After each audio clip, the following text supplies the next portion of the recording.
एक गांव था जहां दो दोस्त रहते थे। वे दोनों हमेशा गैर कानूनी काम ही करते थे क्योंकि उस काम में उन्हें बहुत ज्यादा मुनाफा होता था। एक दिन शहर से बहुत बड़ा व्यापारी उनसे मिलने आता है। मुन्ना और जगीरा, मेरे पास तुम्हारे लिए एक बहुत बड़ा काम आया है। क्या तुम दोनों उसे करोगे? जरूर जरूर, क्यों नहीं। अगर मुनाफा ज्यादा होगा तो हम कुछ भी काम करने को तैयार हैं। बताओ क्या करना है। इस काम में बहुत खतरा है, देख लो, सोच लो। अगर एक बार काम हाथ में ले लिए तो फिर पीछे नहीं हट पाओगे। अरे सेठ जी, आज तक हम किसी काम से पीछे हटे हैं क्या? आप बताइए क्या काम है। जो भी काम होगा हम दोनों उसे कर देंगे। मेरे पास विदेश से एक काम आया है। उन्हें 5 लीटर कोबरा सांप के जहर की जरूरत है। मुंह मांगे पैसे मिलेंगे। बताओ, कर पाओगे ये काम? अरे सेठ जी, आप सठिया तो नहीं गए? ये कैसी बात कर रहे हो? आपको पता भी है एक सांप से केवल कुछ बूंद जहर ही मिलता है, तो 5 लीटर सांप का जहर कहाँ से लाएंगे? इसके लिए तो बहुत सारे सांपों की जरूरत होगी। ये काम तो नामुमकिन लगता है सेठ जी। अरे मुन्ना, तूने सुना, मुंह मांगे पैसे मिलेंगे? अरे बेवकूफ, अगर हमने ये काम कर दिखाया तो हम जिंदगी भर आराम से बैठकर खाएंगे। जगीरा भाई, मुझे लगता है तुम भी इस सेठ की तरह सठिया गए हो जो बहकी बहकी बातें कर रहे हो। नहीं मुन्ना भाई, हमारे पास के जंगल में बहुत सारे सांप हैं। अगर हम उन सबको पकड़ लें तो हम 5 लीटर जहर इकट्ठा कर सकते हैं। अच्छा, और सांपों का जहर निकालेगा कौन? तुम्हारी अम्मा? भाई, सांपों का जहर निकालना कोई आसान काम नहीं है। ये जहर निकालना हमारे बस की बात नहीं है। मुन्ना, तुम जहर निकालने की चिंता मत करो। जहर निकालने का काम मैं खुद करवा लूंगा। तुम बस सांपों को पकड़ने का काम कर दो, बाकी की जिम्मेदारी मेरी। ठीक है सेठ जी, हमें मंजूर है, लेकिन 5 लीटर जहर इकट्ठा करने के लिए कितने सांपों की जरूरत पड़ेगी? भाई, कम से कम 500 सांपों की जरूरत पड़ेगी। ठीक है सेठ जी, आप हमें 1 हफ्ते का समय दे दीजिए। हम 500 सांप इकट्ठा करके आपको सूचना पहुंचा देंगे। फिर आप जहर निकालने का काम शुरू करवा देना। ठीक है, तो हमारा सौदा तय हुआ। मैं ठीक 1 हफ्ते बाद अपने लोगों के साथ आऊंगा। फिर इतना बोलकर व्यापारी वहाँ से चला जाता है। जगीरा भाई, मुझे लगता है हमने ये काम पकड़कर सही नहीं किया। इस काम में बहुत ज्यादा जोखिम है। अगर किसी सांप ने हमें डस लिया तो हमारा मरना तय है। तू डर मत यार, कुछ नहीं होगा। मेरे पास एक तरकीब है। आज रात को हम जंगल चलेंगे सांपों को पकड़ने के लिए। तुम तैयार रहना। फिर रात होने पर वे दोनों जंगल की ओर सांपों की तलाश में चल देते हैं। थोड़ी दूर चलने पर उन्हें कुछ सांप दिखाई देते हैं। वो देखो मुन्ना, वहाँ कुछ सांप हैं।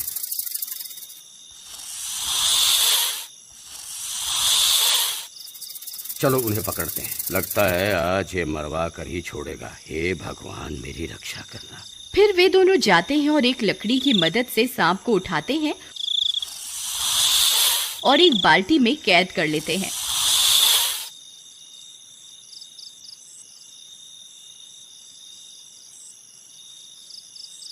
फिर वे थोड़ी दूर जाते हैं और कुछ और सांपों को भी बाल्टी में कैद कर लेते हैं। देखिए भाई, मुझे लगता है हमने 100 सांप पकड़ लिए हैं। ये बाल्टी भी पूरी भर गई है। अब इस बाल्टी का क्या करें? हम इन सांपों को अपने साथ गांव नहीं ले जा सकते। अगर किसी ने देख लिया तो सारी जिंदगी जेल में सड़ना पड़ेगा। तुम सही कहते हो भाई, मेरे पास एक तरकीब है। हम यहीं जंगल में एक गड्ढा खोद देते हैं और इन सांपों को उस गड्ढे में कैद कर देंगे। फिर वे दोनों मिलकर एक बड़ा सा गड्ढा खोदते हैं और सारे सांपों को उस गड्ढे में डाल देते हैं और वापस अपने गांव आ जाते हैं। फिर अगले दिन मुन्ना भाई, कल तो हमने खूब सारे सांप पकड़ लिए। अगर ऐसे ही हमें सांप मिलते रहे तो हम 1 हफ्ते में 500 सांप तो पकड़ ही लेंगे। फिर पिछले दिन की तरह वह जंगल जाते हैं और बहुत सारे सांपों को पकड़ लेते हैं और उसी गड्ढे में कैद कर देते हैं। इसी तरह 1 हफ्ता बीत जाता है।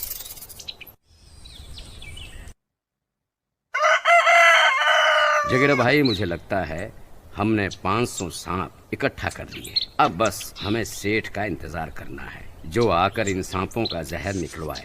फिर हम माला माल हो जाएंगे। कुछ देर इंतजार करने पर उन्हें वह सेठ आता हुआ दिखाई देता है। वह सेठ अपने साथ कुछ लोगों को भी लाता है। मुन्ना और जगीरा, मुझे उम्मीद है तुमने अपना काम बखूबी निभा दिया होगा। हाँ सेठ जी, हमने तो अपना काम बखूबी कर दिया है। अब आप जहर निकालने का काम करो और हमें हमारे पैसे दो।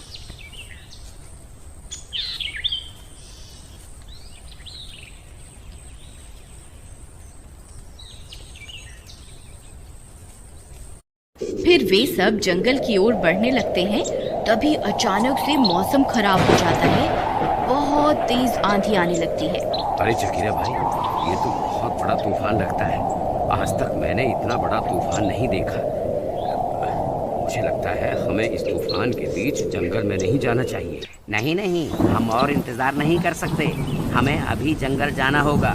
तभी एक बहुत बड़ा बवंडर आता है और वह सारे सांपों को गड्ढे में से उड़ाकर अपने साथ हवा में उठा लेता है और देखते ही देखते सांपों को पूरे आकाश में बिखेर देता है। अरे जकीरा भाई, जरा आसमां की तरफ तो देखो। पूरे आसमां में सांप ही सांप दिखाई दे रहे हैं, लेकिन ये इतने सारे सांप आकाश में कैसे उड़ रहे हैं? मुझे लगता है इस बवंडर ने इन सारे सांपों को अपने साथ हवा में उड़ा लिया है। भाई, मेरी माँ कहती थी जो चीज ऊपर जाती है वो नीचे जरूर आती है। वो देखो, सांप नीचे गिर रहे हैं। अरे मर गए रे, ये तो सांपों की बारिश शुरू हो गई। देखते ही देखते सांपों की बारिश होने लगती है। हर जगह सांप ही सांप गिरने लगते हैं। अरे अरे मर गया रे, इस सांप को मेरे गले से निकालो। अरे मर गया रे, अरे अरे अरे ये मुझे डस लेगा। कोई तो इसे मेरे गले से निकालो। अरे मर गया रे। अरे भागो रे, भागो, अपनी जान बचा के भागो। ये सांप आज किसी को नहीं छोड़ेंगे। अरे जगीरा भाई, भागो भागो। फिर वे सब भागने लगते हैं। सब गांव वाले सांपों की बारिश होती देख अपने अपने घरों के अंदर घुस जाते हैं। अरे मर गए रे, ये सांपों की बारिश कैसे होने लगी? ये सांप तो किसी को जिंदा नहीं छोड़ेंगे। फिर एक सांप उस व्यापारी को डस लेता है। अरे मर गया, इस सांप ने तो मुझे डस लिया, अब मैं नहीं बचूंगा। अरे कोई तो मुझे बचाओ। फिर कुछ गांव वाले उन सांपों को मारने लगते हैं। अरे मारो इन सांपों को, नहीं तो ये किसी को जिंदा नहीं छोड़ेंगे। अरे लल्लन चाचा, रुको रुको, इन्हें मारो नहीं। इसने थोड़ी देर पहले मेरी गाय को डसा था। हाँ, लेकिन उसे कुछ नहीं हुआ। मुझे लगता है ये सारे सांप जहरीले नहीं हैं। हमें इन्हें मारना नहीं चाहिए। अरे वाह बेटा, हम कैसे मान लें कि ये जहरीले नहीं है? अगर इसने मुझे काटा और मैं मर गया तो उसकी जिम्मेदारी कौन लेगा? ठीक है, अगर ऐसी बात है तो सबसे पहले मैं इस सांप को उठाता हूँ। फिर वह बच्चा उस सांप को उठाता है और उसे जंगल की ओर ले जाता है। सब गांव वालों की आंखें फटी की फटी रह जाती हैं और वह बच्चा थोड़ी देर में सांप को पास में छोड़कर आ जाता है। उस बच्चे की हिम्मत को देख बाकी गांव वालों में भी हिम्मत आ जाती है और वे सब लोग सांपों को मारना बंद कर देते हैं और उन्हें उठाकर वापस जंगल छोड़कर आने लगते हैं। कुछ ही देर में सारे सांप वापस अपनी जगह पर पहुंचने लगते हैं। जगीरा भाई, आज तो बाल बाल बच गए। अगर किसी को हमारी इस करतूत के बारे में पता चल जाता तो हमारी खैर नहीं थी। वहीं दूसरी तरफ उस सेठ को भी एक सांप काट चुका होता है।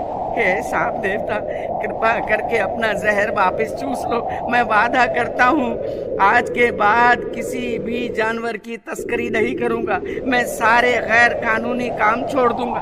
बस अपना सारा जहर वापस चूस लो।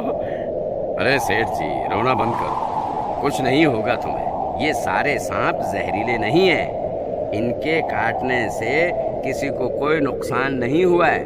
आपको भी कुछ नहीं होगा। अच्छा मुन्ना और जगीरा, आज के बाद मैं कोई भी गैर कानूनी काम नहीं करूँगा।